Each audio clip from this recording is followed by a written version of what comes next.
తెలుగు రాష్ట్రాల్లో petrol diesel కొరత తీవ్ర కలకలం రేపుతుంది. ప్రధాన నగరాల నుండి గ్రామాల వరకు బంకుల దగ్గర నో స్టాక్ బోర్డులు దర్శనమిస్తున్నాయి.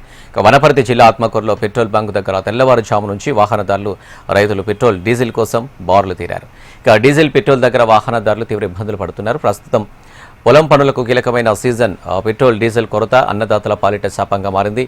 డీజిల్ లేక ట్రాక్టర్లు, వరికోత యంత్రాలు ఎక్కడికక్కడే నిలిచిపోవడంతో రైతులు తెల్లవారుజాము నుంచే బంకుల దగ్గర క్యూ కడుతున్నారు. ఇంధనం దొరకదేమోనన్న భయంతో వాహనదారులు బాటిళ్లు, డ్రమ్ములలో నిల్వ చేసుకునేందుకు ప్రయత్నిస్తుండటంతో బంకుల వద్ద తోపులాటలు, వాగ్వాదాలు చోటు చేసుకుంటున్నాయి. ఆయిల్ కంపెనీల ద్వారా సరఫరాను క్రమబద్ధీకరించాలని ప్రజలు, రైతులు వేడుకుంటున్నారు. అంతేకాకుండా ఇప్పుడు జరిగే వారం రోజుల నుంచి 5 రోజుల నుంచి డీజిల్ తీవ్రంగా ఇబ్బంది ఉండటం వల్ల ఆత్మకూరు మండల కేంద్రంలో ఇప్పుడు ఉన్నటువంటి ఒకే ఒక్క బంకులో పెట్రోల్, డీజిల్ రావటం జరిగింది.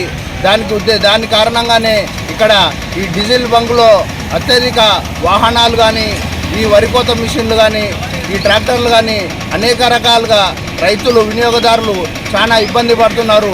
వీటిని అన్నిటినీ దృష్టిలో ఉంచుకోవాలని చెప్పి కేంద్ర రాష్ట్ర ప్రభుత్వాలను మేము డిమాండ్ చేస్తూ వెంటనే డీజిల్ను పెట్రోల్ను సరఫరా చేయాలని చెప్పి వినియోగదారుల తరపు నుంచి ఆత్మకూరు మండల కేంద్రం నుంచి కూడా మేము హెచ్చరిస్తున్నాం, డిమాండ్